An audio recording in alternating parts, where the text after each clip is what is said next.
problem, Mortgages. I appreciate you being here. I appreciate the comments, right? I mean, we all can't know everything. We all, I learn stuff every time I come here. I learn something new.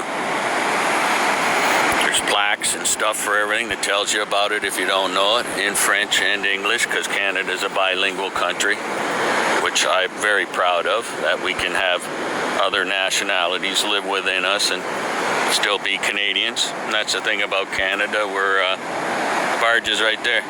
We're a mosaic country. You come here, you don't melt into a Canadian. There's no defined definition of a Canadian, and every time I say that, somebody will put a guy with a beard and a lumberjack and an axe in his hand and call that a Canadian. I've lived here 64 years and never seen anybody like that, right?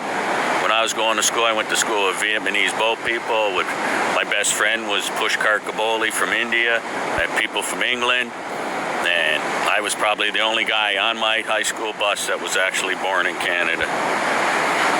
What happened to it though? It's right there. It's stuck. It was being pulled by a tug and it broke loose and had two people on it. It got stuck and they sent lines out and the lines got twisted and a guy named Red Hill went out, untwisted the things and rescued them. And then he tried to go over the falls in a barrel and I think he made it, but flying saucer, not sausage. Yeah. A barge is something they tow behind a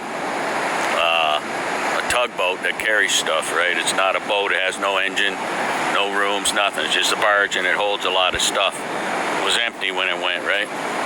Otherwise, it wouldn't have even made it that far. If it was full, it would have got stuck a lot sooner. But it was empty and two guys were on it. They wouldn't even bothered with it except for the two guys, so they had to rescue them. They used a gun with a rope and shot it out to them, tethered up a couple of lines, right? And then the lines got twisted. A guy went out over this here area, untwisted them, and then went to the barge and got them and brought them back. Two of them. Now, that was over here. The barge has since moved since 1918 to there. That's as far as it's got. It's stuck on the bottom. No, it's not worth moving. It's too dangerous. Even if you did move and it gets caught up and goes over the falls or gets to the edge of the falls, that would ruin a lot of businesses, right?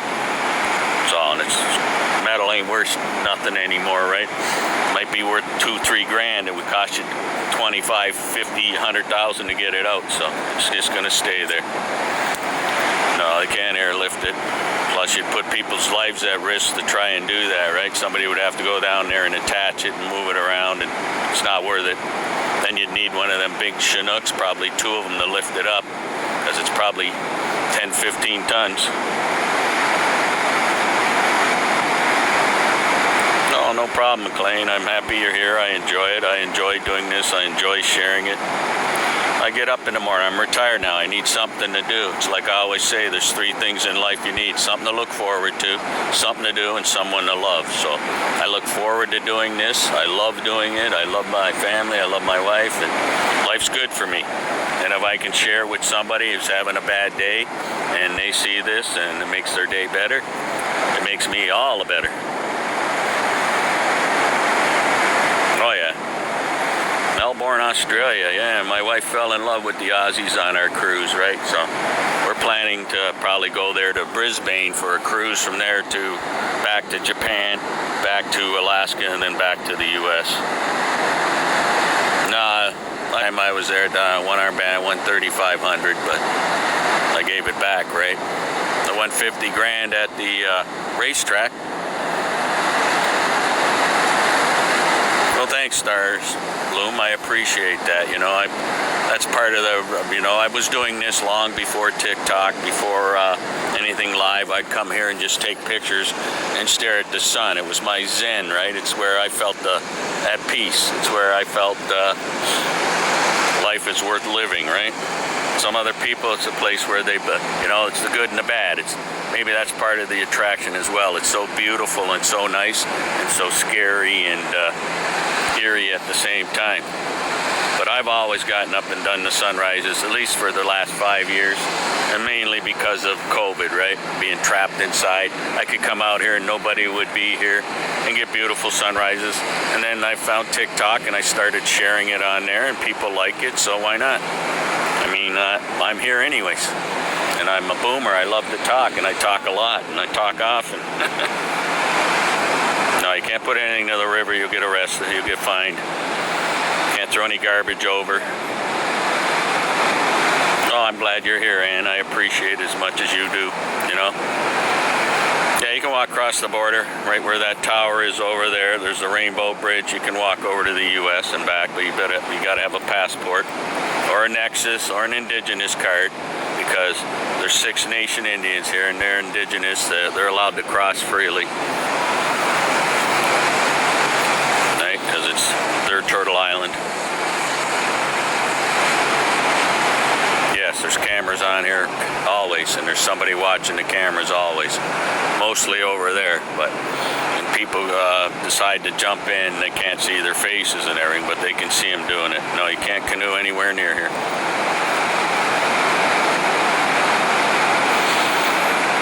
Well, unless you have you know, if you got anything against you, but you got to have a passport. If you try to cross without a passport, they're not going to let you in. Well, wait till they let the dam go in about 20 minutes and watch how the water.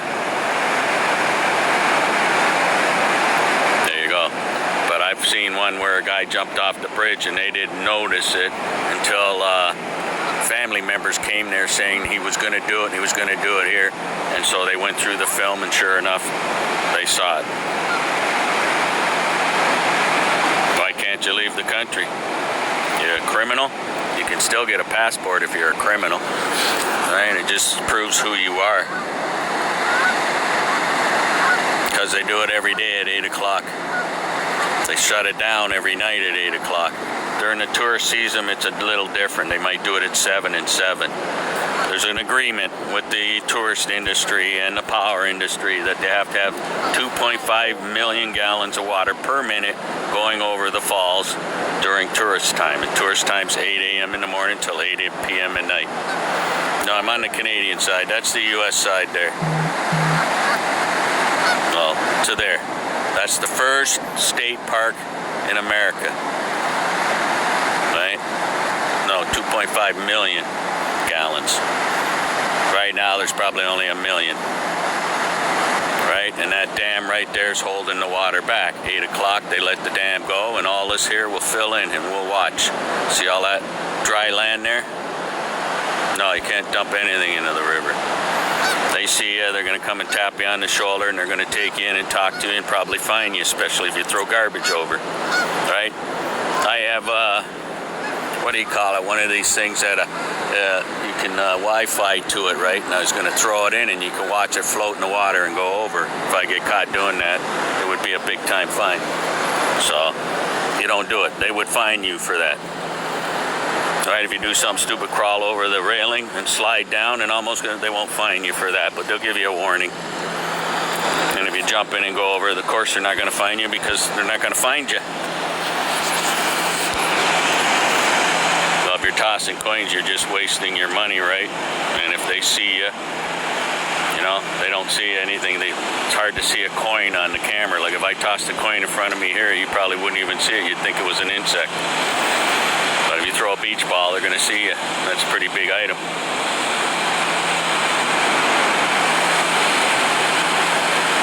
I don't know. There could be some old coins worth some money. That's about it. But it's at the bottom of this falls, right down there where all the water is. It's about 90 feet deep.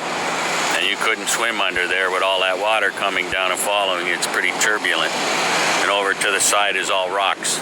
So when they went over in barrels, they went over in the middle. They didn't go over the side or the other side because they wouldn't make it. You have to go over the middle, and you have to have the bridge open. And like I say, in 1906, there was 13 feet of water going over. Right now, there's a foot.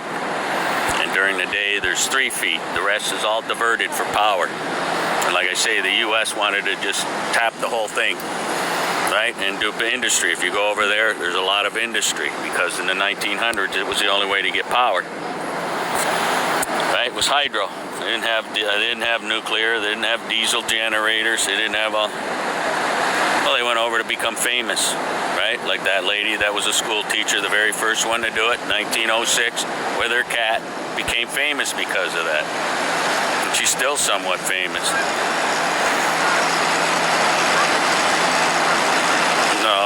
when they shut the falls off over there, they didn't look for coins.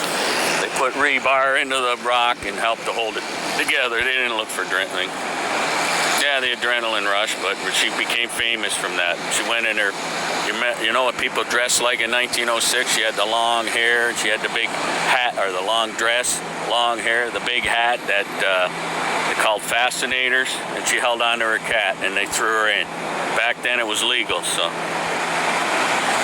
Yeah, well, sure they found bodies, they found all kinds of stuff. Yeah, there's more ducks down here a little bit. So millions of dollars of coins would take a lot of coins, right? $1 million in $1,000 bills is a lot. I couldn't imagine in coins. 1906, Teddy. That's when the woman went over. Yeah, I got the picture. It used to be my profile picture. Yeah, it's not a ship, it's a barge. Has no motor, no nothing. It was just a barge tied to a, what do you call it, a tugboat, and it broke loose. Just happened to have a couple of people. So how many pennies would it take to make $1 million? You'd probably be walking on them. Yeah, she went over with her cat and survived. In a barrel that wooden, you know, like they used to put whiskey in and their pickles. She went over in one of those. But there was, like I say, there was 13 feet of water going on. I've been here almost every day this year, and I've never seen anybody throw any money in. Never seen anybody throw anything in. Oh yeah, they catch fish here like crazy right here. I've been here when they're pulling in trout and that, but she never went in. That's how she survived. Yeah, it was a black cat. Well, the picture's black and white, so it could have been gray. Yep, you can Google it. Everything's on Google. Well, I don't know if they stole the barrel. It was a wooden barrel, right? It's like what they use here to put whiskey in. Yeah, it was 13 feet of water in 1906 going over the falls, right? They didn't have a tunnel and everything then. They were harnessing it by the falls. Used to come right through here. The water used to come right through here and through that building, and they just used the current of the river going through there, and there's another one over there to create power. But in the 60s and that, they found a better way to do it. They built tunnels. They built a dam. The dam holds the water back, so the water goes down the tunnels. When they let it go, they still have water going down the tunnels, just not as much. So that's why they built the dam, to divert the water. Then they let it go so you can have a good tour spot, right? So you can see it when with 3 feet. Imagine having 13 feet of water going over.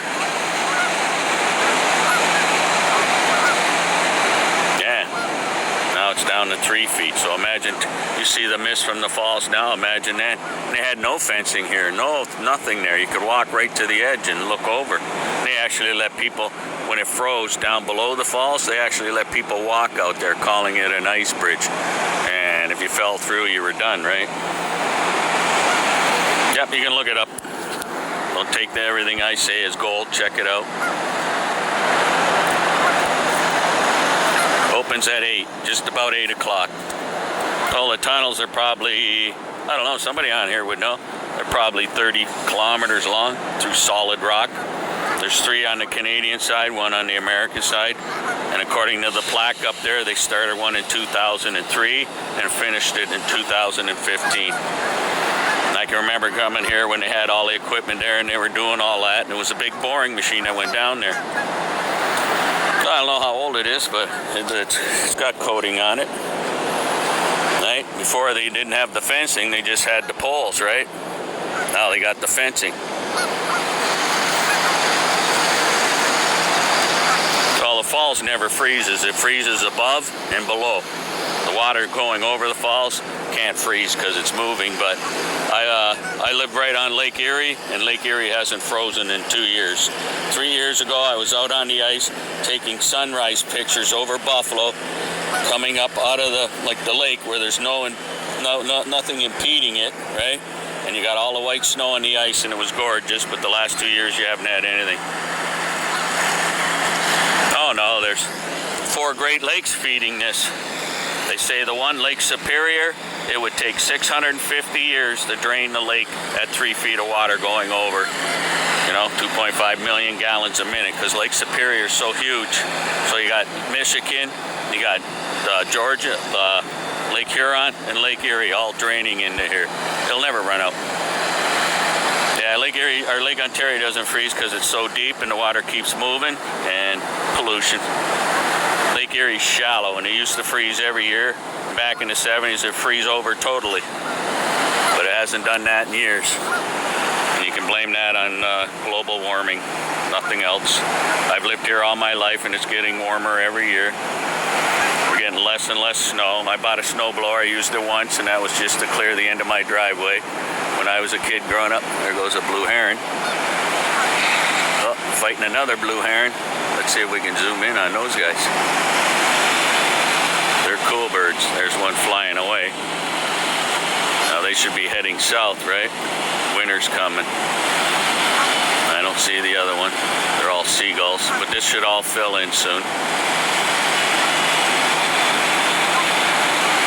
Coldest, I've been to minus 20 Celsius, which is pretty close to minus 20 Fahrenheit.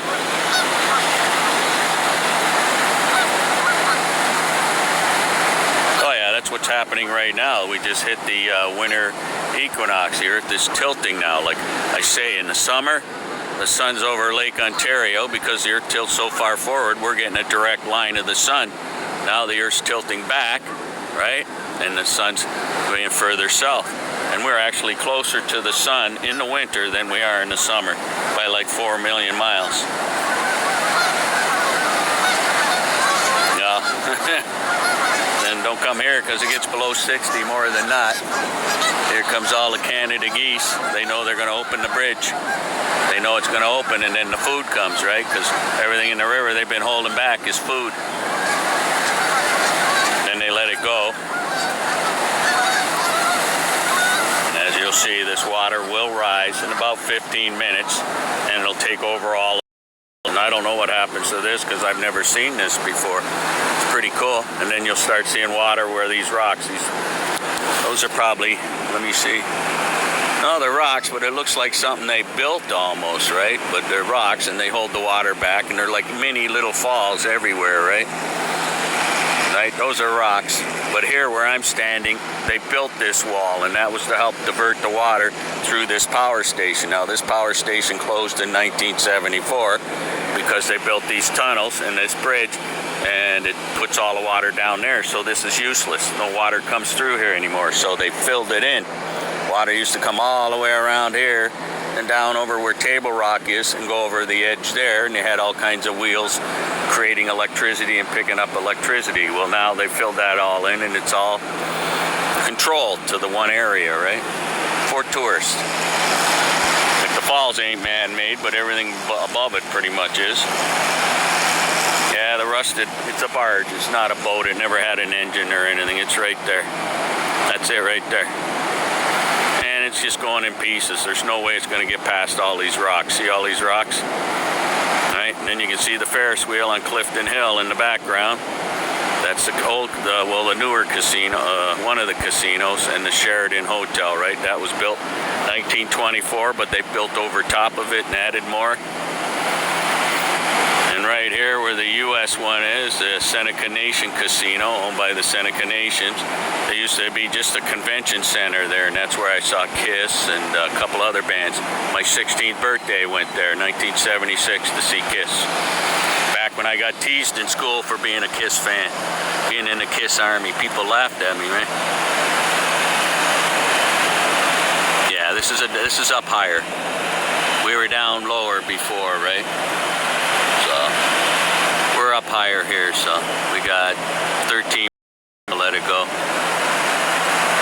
Well, back when I was 16 and in high school wearing Kiss shirts, I got teased. Hotter Than Hell was probably their biggest album then, right? Dressed to Kill, stuff like that. I got teased at school for it, big time. Seneca, S-E-N-A-C-A, Seneca Nation. Oh, the convention hall was, though, and it's part of the casino. If you look at the building, that building wasn't there, but the part that looks like a Kwanzaa hut, that part was there. That's a convention center. When they took over, they made it a casino, and then they built the building while they had the casino. The casino's inside it. So it was there when I was 16. And when I was 16, I had the choice. I could have seen Elvis Presley or Kiss. And if I went to Elvis Presley, I would have had to go with my mother. And if I went with Kiss, I went with my friends. We hitchhiked. Right? My mom dropped us off at the bridge. We walked across the bridge and we went there. Ooh, 800 coins for top 20. Well, thanks, guys. Yeah, we're going to see when they let that go at 8 o'clock. All this will fill in. Right? Because, like I say, during the night it's only a foot of water going over. During the day it's 3 feet. They're cutting the grass behind me, and that's one of the things that the parks here, they cut the grass no matter what. It could be pouring rain, they'll still cut the grass. And they'll tell you the best time to cut the grass is before 10 a.m. But yeah, they saved her. She didn't go into the water. She just slid down, right? Well, the water here is probably, 20 miles an hour. But when you get close to the falls, it speeds up, right? You can see the water going over the rocks and the boulders. See?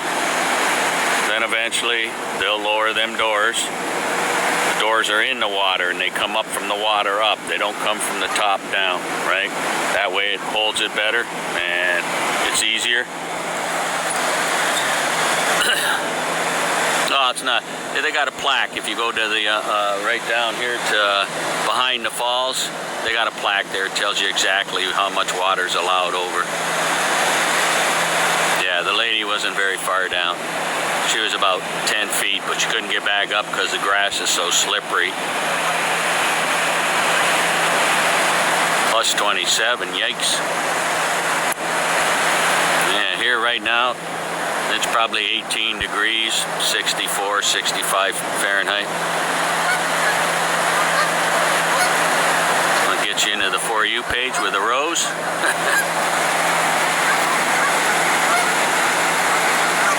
No, she was way down further. She was maybe 10 yards from the edge. But that's why they got a wall there and they got a fence there, and it says do not go over the falls. In a picture sign with a person with an X and everything, but she thought she could get a better picture, and of course the grass was wet and she slid. Like I say, if the dam was let go and all this water was coming, she would have went over. That's how close it was. But she did it earlier before 8, so she was on the dry spot that is now will now be filled with water.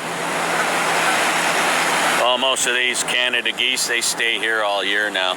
They don't tend to, some fly down, some don't. There was some blue herons here, but they're gone now. They flew a little further upriver. A lot of the birds come here because they know when they let that go and the river comes down here, it comes down with food, right? Because everything they're holding back is usually food and the stuff they eat, right? So when they let it go. Yeah, they got a zip line, but it's way down by the falls, the other side. And it's like $72, so I won't spend $72 for 15 seconds. I got a $50 limit here, and I've just about done everything you can do here for $50, except the zip line. And there's one other thing, like the helicopter, I won't do that. But some people come here and they buy the package. The helicopter works out to about $150 for 10 minutes. Right, you fly to the falls, you get to look at it, you fly back, and while you're up there, they say, you want to stay up longer, we can do it for $100, right? You can stay up there for half an hour, it's probably about $500-600, right? But they can't get too close, they're restricted. They're not allowed to come down too low, but you get a good view of the area. But you can also do it by going up the tower, the CN Tower, well, the Skyline Tower, I mean. Well, it was about $22, I think, behind the journey behind the falls, and you get to look up at the falls, and I'd never done that my whole life, and when I did it, looking up, it showed the power of the falls and how dangerous it could be, right? Reset your goals. How do I do that? I didn't put any goals, so how do you reset them? Do I go up to that house picture up here? Well, good morning, Greg. Welcome to Niagara Falls. Waiting for him to let the dam go. We got, it's 7:53. We're looking at about 7 minutes and all this will start to fill up. Well, thanks, Master. I'm here to, I enjoy this. I don't know how to do that, Robo. I'm not ignoring you, user. I just got a lot of other people asking questions. Right? I can't answer everybody, so I'm not ignoring you. Okay? Yeah, I love the Skyline Tower. I've been up there for dinner. I mean, you're going to spend $60 to $100, and it's well worth it. It's like 5-star quality food, and it's a rotating dining room, so if you're there for an hour, you'll see the falls, right? It takes an hour for it to rotate all the way around. Well, it's a great place to visit, Laurie, and right now is probably the best time because the prices will be, the weather's not bad. You know, we're not going to hit any 80, 90 days. I don't like those when it's 90 or 35 Celsius. It's just, I'm standing out here and I can't stand it. You know, but right here, just click on what? On the house?